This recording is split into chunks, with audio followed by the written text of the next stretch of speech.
Bonjour à toutes et à tous. Alors, est-ce qu'on voit les diapositives ou on voit? Ok. Je te remercie. Oh. J'ai tout cassé. Pas de problème. C'est de ma faute. Ça fonctionne. Ouais, ça fonctionne toujours. Je suis simplement éru. Monsieur Brun n'a pas de... Parfait. C'est bon? All set? C'est bon derrière? Donc, je suis ravi qu'on soit ensemble aujourd'hui pour discuter, pour penser en commun ensemble l'évolution des pratiques de la démocratie en santé. Ce que j'ai pu constater en tout cas, c'est que on s'engage tous à partir de nos histoires personnelles qui sont différentes, à partir de nos expériences de l'action collective qui sont différentes, et à partir de compétences aussi qui sont distinctes.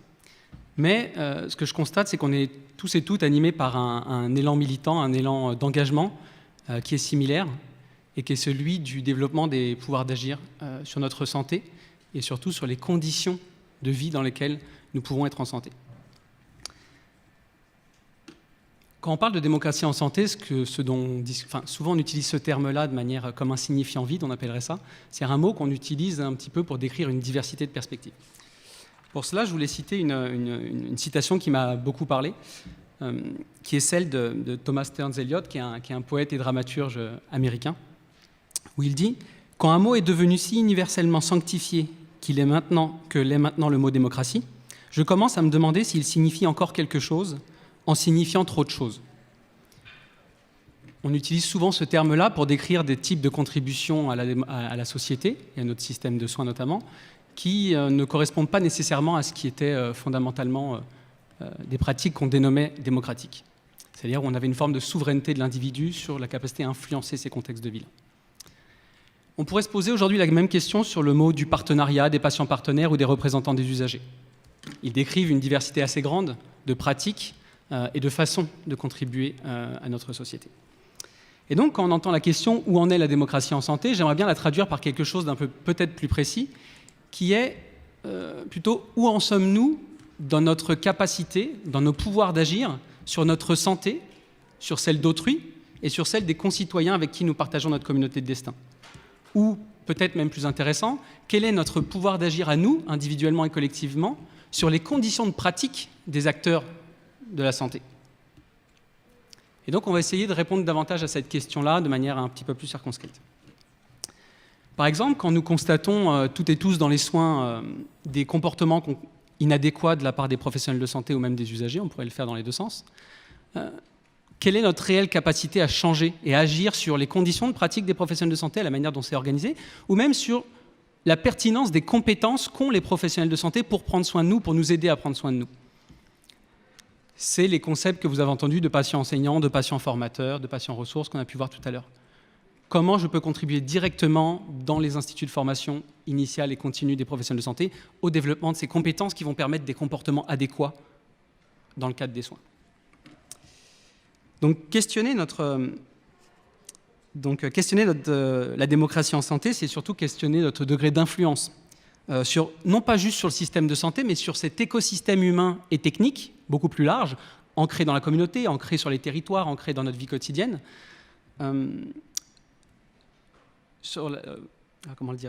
qui permet en même temps ce système-là qui permet de prendre soin de nous, qui permet de soin des autres et surtout pas uniquement nos proches, mais aussi ceux qui n'ont peut-être pas les mêmes compétences, les mêmes conditions de vie leur permettant d'influencer leurs conditions de soins.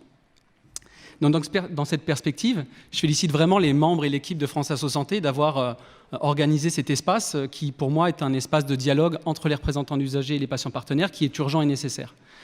Je pèse mes mots quand je dis urgent et nécessaire parce que je pense que ce qu'on a constaté dans la crise sanitaire que nous venons de vivre, c'est qu'il y a des pratiques et des stratégies d'influence, ou on va dire plus largement donc de démocratie en santé, qui peuvent être subordonnées à des conditions comme l'état d'urgence et qui peuvent être subordonnées à des logiques politiques partisanes au détriment de notre santé publique et de notre santé individuelle. Et donc il est important, du fait de ce qu'on a vu dans les derniers mois, de questionner les fragilités de notre démocratie en santé et de voir quelles sont les pratiques qui ne dépendent pas en permanence d'une reconnaissance institutionnelle pour agir. Et que même en contexte où le droit peut être suspendu dans un contexte d'état d'urgence, quelles sont les pratiques qui peuvent encore être déployées et nous permettre d'assurer le respect des conditions de soins et de santé adéquates. Je vous félicite également de cette journée, le simple fait d'avoir ouvert cette journée à un public beaucoup plus élargi que d'habitude et en fait de répondre à votre mission première qui est celle de la mobilisation citoyenne autour des questions de santé. C'est important que ce genre d'événement se passe et qu'on prenne ces espaces ensemble. On le sait que déjà l'essentiel du travail, de la coopération entre ces personnes-là repose sur le fait d'avoir des moments où travailler ensemble, penser ensemble, discuter de manière formelle et informelle ensemble. Donc cette journée constitue à cet objectif-là. Donc aujourd'hui, je vais essayer d'ouvrir certaines perspectives, mais les réponses, vous allez les avoir dans la journée. Comment je coopère sur mon territoire? Comment je connais la réalité de ces personnes-là? Ce n'est pas à travers un exposé oral que vous le saurez, c'est à travers ces interactions-là. Donc c'est la journée au complet qu'on va passer à essayer de comprendre la réalité des autres et d'apprendre à travailler avec eux. J'ai juste oublié de me présenter. Ce serait une bonne chose. Donc Alexandre Berkès. Je suis là avant tout comme citoyen. Il y a d'autres institutions qui sont marquées devant moi, mais je suis avant tout présent comme un citoyen. Et en fait, j'utilise mes diverses missions professionnelles pour matérialiser cette conception éthique et politique de la santé que je construis avec les patients et les professionnels de santé au quotidien.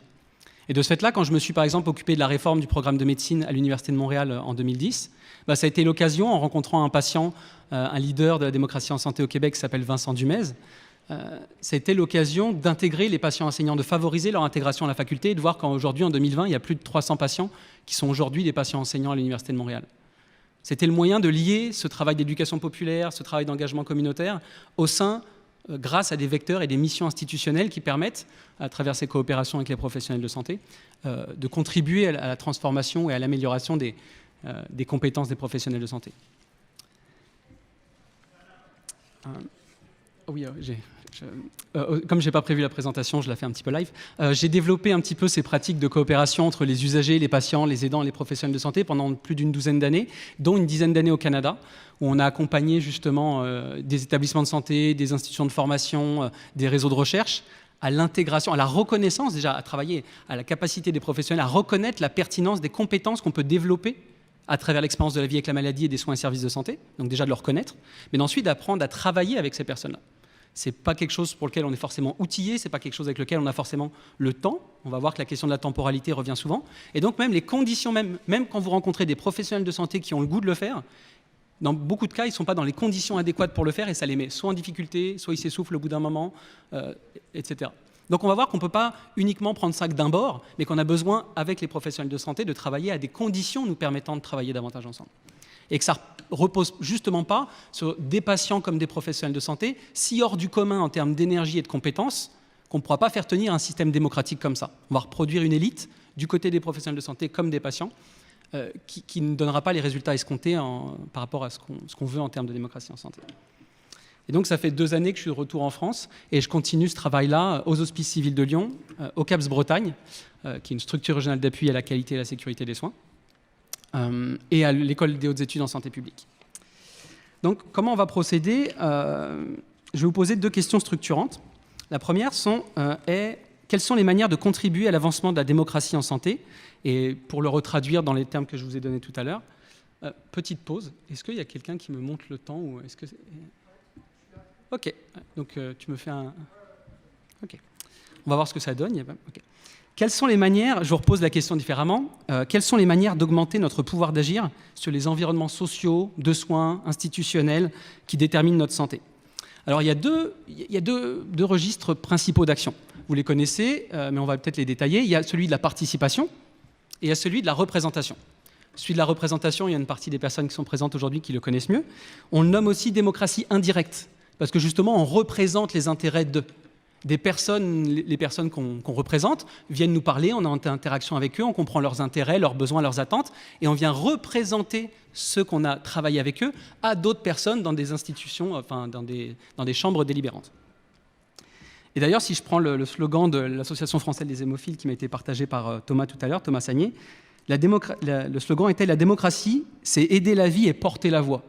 Et je trouvais que dans cette dimension de porter la voix, on le reconnaissait de manière assez explicite. Donc ce régime de contribution politique, il a surtout pour objectif d'assurer une certaine division sociale du travail.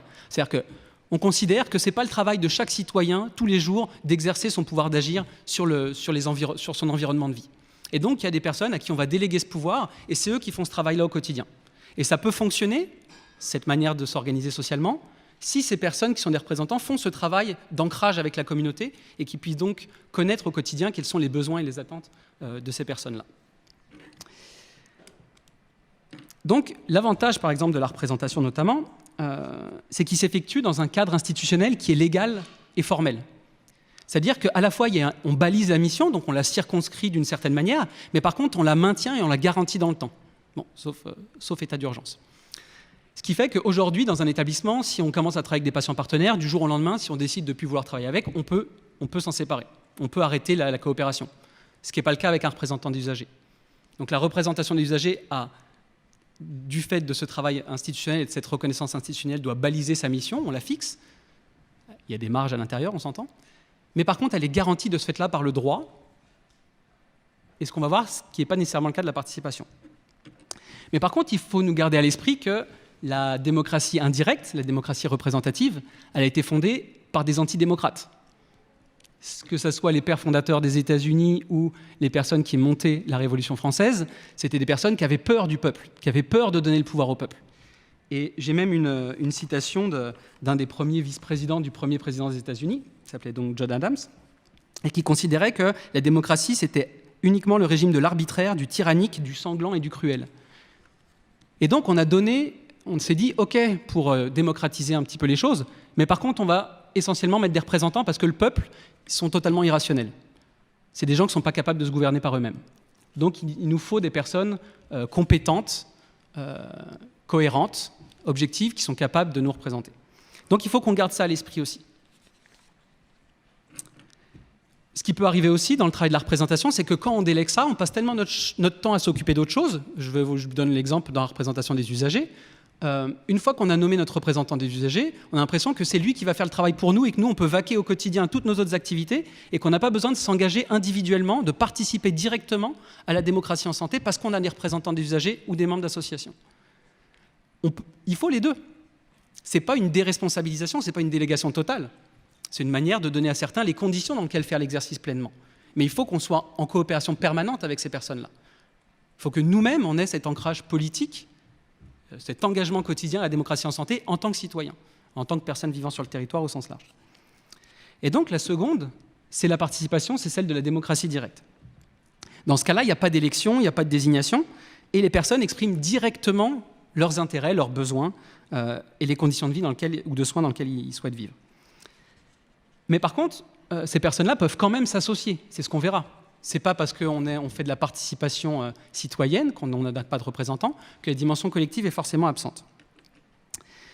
Et ce qui est intéressant, c'est que justement, les manières le partenariat avec les patients, la dynamique globale du patient partenaire et autres, s'inscrit dans cette logique de la participation.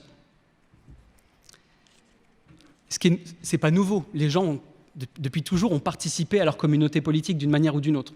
Ce qui est nouveau avec le mouvement du partenariat, c'est le fait de le formaliser, de le nommer de cette manière-là, et comme une manière de contribuer à la démocratie en santé, et surtout de voir qu'elle se fait plus uniquement au niveau du premier niveau de soins, enfin de la cité, mais à l'intérieur même des organisations. Alors qu'avant, c'était l'endroit où il n'y avait que les représentants qui contribuaient de manière vraiment visible, formelle et autre.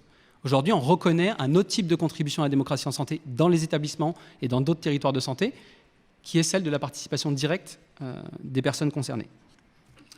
Et historiquement, il n'y a rien de nouveau, il ne faut pas paniquer non plus, dans le sens où on a toujours, que ce soit, je ne sais pas, les alcooliques anonymes, les narcotiques anonymes, les outre-mangeurs anonymes, ces personnes-là ont changé leurs conditions, leur environnement pour prendre soin d'eux, sans attendre que des personnes améliorent ces choses-là.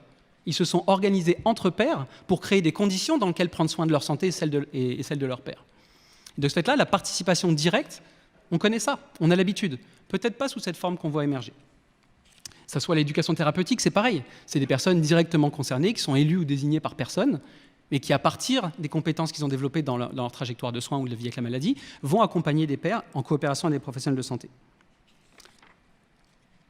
Finalement, Laetitia, je ne diffuserai pas de diapositive, donc je passe directement à la suite. Alexis Vervial, combien de temps me reste? On peut y aller? 10 minutes. Eh ben... J'ai littéralement 8 pages devant moi. Alors, à l'essentiel. Alors, je vais à l'essentiel. Bon, on va couper là-dedans. Alors, deuxième question structurante. Dans quelles conditions ces différentes manières de contribuer qu'on vient de mentionner, qui sont la participation et la représentation, sont-elles efficaces et remplissent-elles leurs objectifs? Par exemple, si on s'approprie des espaces pour la participation et la représentation des usagers, ça ne suffit pas en tant que tel. Une fois qu'on a ces espaces, ça ne veut pas dire qu'on est en train de contribuer à la démocratie en santé. Il faut ensuite que nous soyons dans les conditions pour le faire. Et je vais en traiter deux. Premièrement, c'est la présence des compétences adéquates pour exercer la mission qu'on peut faire dans ces espaces. Ce n'est pas parce que je suis patient partenaire, ce n'est pas parce que je suis représentant d'usager et que l'espace m'est formellement dédié et que je peux légitimement intervenir dedans que je vais être compétent pour exercer ma mission à l'intérieur de celle-ci. La deuxième que je vais aborder, c'est celle de la reconnaissance de la contribution qui permet aux gens de pérenniser leur engagement. Donc la première question, c'est devrions-nous former les acteurs de la démocratie en santé? Je mets former entre guillemets, bien évidemment. En France, on associe culturellement la présence des compétences au fait de suivre une formation. Donc, est légitime d'intervenir les personnes qui ont une formation dans le domaine pour lequel ils sont dédiés. Or, ce qui est fondamental chez les représentants des usagers, leur légitimité, ils la tirent d'une élection ou d'une désignation. Comme Emmanuel Macron d'ailleurs. C'est pas forcément, je ne vais pas prendre Emmanuel Macron, mais tous nos présidents, c'est pas le fait d'être élu président qui justifie ou qui garantit le fait qu'on est compétent pour exercer cette fonction-là. Et c'est valable pour tous les élus. Et donc de ce fait-là, un RU, il est légitime, sa présence est légitime et sa contribution est légitime parce qu'il est reconnu par d'autres usagers, par d'autres patients, comme pouvant exercer ce rôle-là pour nous collectivement. Mais et de ce fait-là, d'ailleurs, ce qui est étonnant, c'est qu'il est désormais obligatoire, depuis le 1er juillet 2016, que tous les représentants des usagers nouvellement nommés doivent suivre une formation obligatoire sur le sujet. Mais on ne répond pas forcément à l'enjeu en obligeant la formation. Ce n'est pas parce qu'on oblige les représentants des usagers à être formés à cet exercice-là qu'ils vont forcément être compétents pour le faire, et pareil pour les patients partenaires. Dans le cadre du partenariat, c'est une autre affaire. Les patients partenaires, ils ne tirent pas leur légitimité d'une désignation par un collectif ou d'une élection, mais celle de la reconnaissance par leurs pairs ou par les professionnels, et là on va voir qu'il y a peut-être un enjeu, c'est-à-dire si la validation de la possibilité d'intervenir pour la démocratie en santé dans les établissements dépend des professionnels aussi, quels enjeux ça soulève politiquement. Mais celle de leurs pairs est aujourd'hui dominante. Donc si je suis reconnu par mes pairs, du fait d'être compétent dans mon rôle d'accompagnement d'autrui dans les soins, par exemple, ou d'amélioration des conditions de soins, mon rôle de patient partenaire est légitime. Mais aujourd'hui, par contre, il n'y a aucune formation qui est légalement ou institutionnellement obligatoire pour les patients partenaires. On a les patients experts en éducation thérapeutique qui, eux, ont une obligation de formation dans le Code de santé publique, mais il faut bien lire, une obligation de formation. Pardon, excusez-moi, je me suis trompé. Une obligation de compétence. Mais dans notre culture, on a tendance à dire si l'obligation est celle de compétence, il faut qu'ils soient formés aux 40 heures, par exemple. Or, ce n'est pas le cas. Aujourd'hui, vous pouvez utiliser le texte et trouver un moyen de valider, de reconnaître la présence de ces compétences-là, et vous avez tout à fait le droit de jouer ce rôle, d'investir ce rôle de patient expert. Donc aujourd'hui, formellement, il n'existe pas de formation obligatoire pour être patient partenaire en santé, d'où certains questionnements sur dire mais comment on fait pour s'assurer que ces personnes-là sont compétentes, qu'ils ont certains points de vigilance, etc. Et le point que je voulais soulever ici, c'est que cette vigilance-là, à la fois les espaces de formation constituent un moment de reconnaissance institutionnelle des compétences déjà présentes chez ces personnes qui ont vécu la vie avec la maladie et qui ont l'expérience des soins et services de santé et qui ont développé des compétences là-dedans pour coopérer avec les professionnels de santé, pour accompagner leurs pairs. Et donc ces diplômes sont l'occasion de reconnaître la présence de ces compétences qui étaient là en amont et aussi de développer certaines compétences complémentaires. Mais ça, ces points de vigilance auxquels on pense, ce n'est pas la formation qui va les régler. Alors comme je vois que j'ai encore beaucoup de temps, je vais revenir sur juste 2 points avant de conclure. Hop, sur les points importants. Tac, tac. Je suis large? Bon, parfait. Donc par exemple, j'ai une autre question pour vous. La représentation des usagers a-t-elle le monopole de l'inscription dans une dynamique collective, notamment associative? Et ça, c'est une question assez complexe et qui est largement débattue aujourd'hui. On reproche, par exemple, aux patients partenaires d'être des électrons libres, des êtres auto-représentants ou auto-représentés, et de représenter essentiellement leurs intérêts égoïstes. Et la plupart du temps, cette critique, elle implique implicitement la considération du fait que le fait d'être membre d'une association ou d'être représentant d'usagers, ça serait par nature garant de l'intérêt général et d'une dynamique collective. Or, vous savez sans doute, comme moi, et vous l'avez certainement fait l'expérience comme moi aussi, que de nombreux acteurs associatifs ou de représentants d'usagers n'interagissent que très peu, au final, avec les usagers ou les membres de leurs associations, nous écoutent des fois lors d'exercices collectifs, mais font à leur guise lorsque venu le temps de nous représenter ou de porter nos intérêts.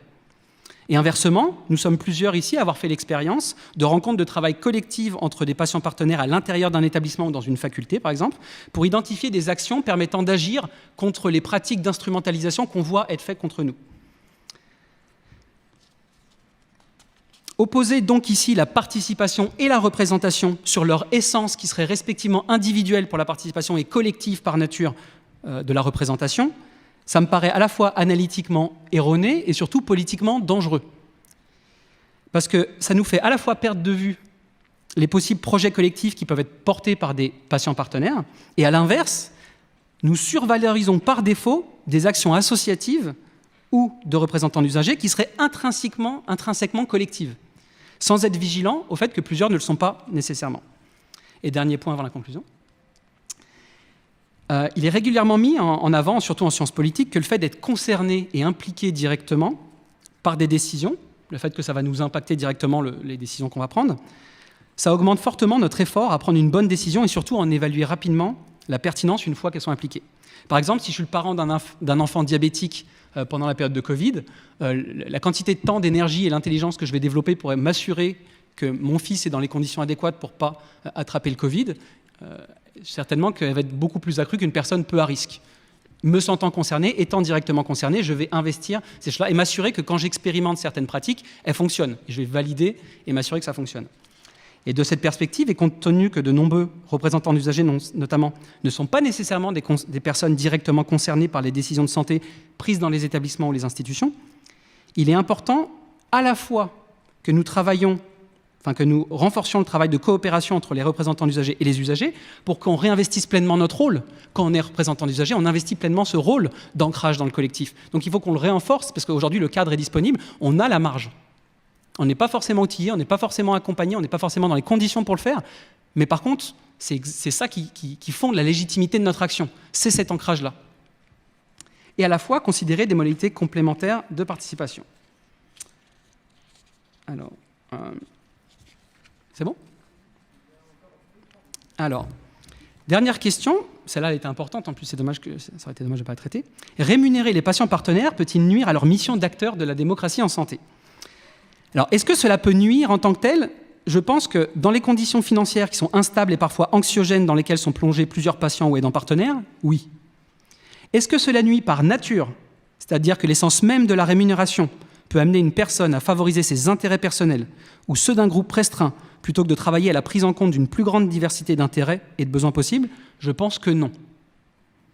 Pour illustration empirique, on le refait comme tout à l'heure, on connaît tous et toutes plusieurs acteurs associatifs qui sont des amis ou des collègues, qui sont bénévoles ou des représentants d'usagers qui ne sont pas rémunérés pour leur mission et qui pourtant contribuent davantage à leur intérêt ou à ceux d'une partie restreinte de leurs pairs. Et donc, ce n'est pas une question d'essence. Si par exemple, une personne est à la recherche avide de reconnaissance sociale ou d'investir pleinement des lieux de pouvoir, sa contribution sera tout autant contradictoire avec les intérêts de la démocratie. Nous sommes plusieurs à avoir fait l'expérience de l'épuisement, de l'essoufflement caractéristique d'un fort engagement bénévole que nous cumulons à côté d'un emploi qui est très prenant en termes de temps, en énergie. Et le fait d'être rémunéré, peut-être pas directement par contre par l'établissement, pour éviter la subordination d'un lien salarial direct ou autre, mais par des institutions publiques régionales ou nationales, pourrait nous permettre au contraire d'assurer la pérennité de notre action et les conditions d'action de la démocratie en santé. Tout ça, ça reste en question. Je l'affirme un peu juste pour générer du débat sur ces questions-là, mais je réponds donc que je ne pense pas que c'est par nature. Il y a d'autres déterminations. Certaines personnes, dans certaines conditions de vie, le fait d'être dans un lien de rapport salarial ou d'être rémunéré pour l'activité ne change pas cette orientation-là. Inversement, des personnes qui ne sont pas du tout dans un lien financier ou salarial peuvent être tout à fait aussi travailler à l'encontre de l'intérêt collectif. Donc actuellement, ce que nous observons, c'est une diversité de choix des manières de reconnaître la contribution des patients et des aidants partenaires. Certains sont bénévoles, certains ont un statut de patient partenaire mais ne sont pas rémunérés, D'autres sont rémunérés pour des interventions ponctuelles et d'autres sont directement salariés. On le voit avec les médiateurs santé-pair, par exemple. Donc pour conclure, le mouvement du partenariat avec les patients et les professionnels de santé a été porté surtout par plusieurs patients qui ont catalysé ou développé leur engagement lors de précédentes crises sanitaires. Il y en a certains qui sont dans la salle, d'autres qui sont au Québec. Et les crises sanitaires, du fait du moment où on vit dans notre corps, dans notre chair et aussi dans notre imaginaire, ce bris de la démocratie, ce non-respect de l'intérêt général, et on voit s'illustrer, se révéler la présence des intérêts privés, même dans des institutions designées, définies pour le contrer, ça nous ramène à notre devoir de participation directe et d'investir pleinement la représentation. Donc, au contraire, cette période-là est certainement un moment catalyseur de notre engagement, un moment de conscientisation du travail actif que nous devons faire, et surtout aussi, pas uniquement au niveau de la santé, mais il faut qu'on travaille sur les conditions collectives, le rapport au travail, à la vie familiale, à la surperformance, à l'accélération du temps social, qui ne nous permettent pas d'investir pleinement ce rôle d'acteur de la démocratie en santé. Donc pour agir comme acteur de la démocratie en santé, il faut aussi que je m'engage dans d'autres sphères de la société favorisant ces conditions-là. Donc ce constat, il nous appelle à la fois à renforcer notre engagement quotidien de tout et chacun, de réinvestir avec plus d'exigence les formes de représentants des usagers, tout en expérimentant avec méthode, vigilance et avec autant d'exigence, notamment celle de l'inscription collective, les formes de participation des usagers tels le patient partenaire. Nous faisons partie d'une communauté de destin, nous avons un but principal commun qui est le développement de nos pouvoirs d'agir sur la santé, nous avons des expériences et compétences distinctes, donc des stratégies et des missions complémentaires que nous devons mener de manière concertée, et surtout à travers l'exercice d'une conflictualité constructive qui constitue l'élan, le moteur fondamental d'une démocratie saine. Quand Alexis vous a dit tout à l'heure, aujourd'hui, le principe, c'est la bonne humeur, ça ne veut pas dire le consensus. Notre travail à tous et à toutes, en tant qu'acteurs engagés, en tant que citoyens, c'est d'expliciter nos désaccords, de les nommer précisément, de les caractériser précisément pour comprendre quelles sont les éthiques et politiques en discussion et en délibération. Et ça, on n'est pas super fort à faire ça. Donc, une des voies de travail n'est pas qu'une des voies à l'intérieur du système de santé, mais aussi en tant que citoyen, à notre capacité d'expliciter notre conception de la vie bonne et des soins adéquats. Et alors, je veux bien finir par la diapo, par contre, Laetitia. J'avais, pour finir de manière plus lyrique, j'avais juste une citation pour terminer, qui est l'avant-dernière diapositive, si je peux la voir. Et je ne l'ai pas sur moi. Elle va s'afficher. Hop, génial. Attendez. Bon, ça, c'est tout ce qu'on n'a pas eu le temps de discuter, hein. Vous inquiétez pas, c'est pas grave. La voici. À quoi ce travail collectif pourrait rassembler ? Donc, ce travail, il pourrait ressembler à une constellation de personnes et de collectifs qui œuvrent à la réappropriation, et ce mot est important, en opposition à la délégation, de nos rapports à nos milieux de vie, en minimisant autant que possible la délégation du pouvoir politique. Il est nécessaire pour la division sociale du travail, de la manière dont on organise la société, mais c'est important qu'on vise toujours à le minimiser pour s'impliquer le plus possible directement. Il s'agit de mettre en œuvre un travail d'expérimentation constant, de réappropriation de nos savoir-faire qui augmente notre autonomie en santé, c'est notre capacité à définir les normes avec lesquelles on veut fonctionner pour prendre soin de nous, et surtout de coopérer pour maintenir la conscience de nos interdépendances, de comprendre qu'en fait, du fait qu'on est dans une communauté de destin, on ne peut juste pas faire sans les autres, et on n'a jamais à y gagner de faire sans les autres. Donc de ce fait-là, il faut expliciter nos désaccords. Par contre, ça, on a le droit. Et il s'agit donc de faire consister cette trame d'amitié, de complicité et d'alliance à travers l'expérience du politique au quotidien. Merci pour votre attention.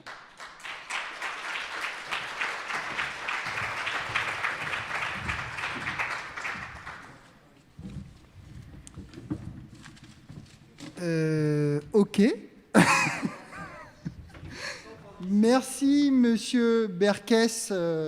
Et en plus, vous avez quasiment respecté le temps. Je sais que vous aviez beaucoup de choses à nous dire. Vous avez eu un petit rab, mais merci beaucoup. J'espère que y a même des cœurs dans le chat. Alors là, c'est que vraiment, on est à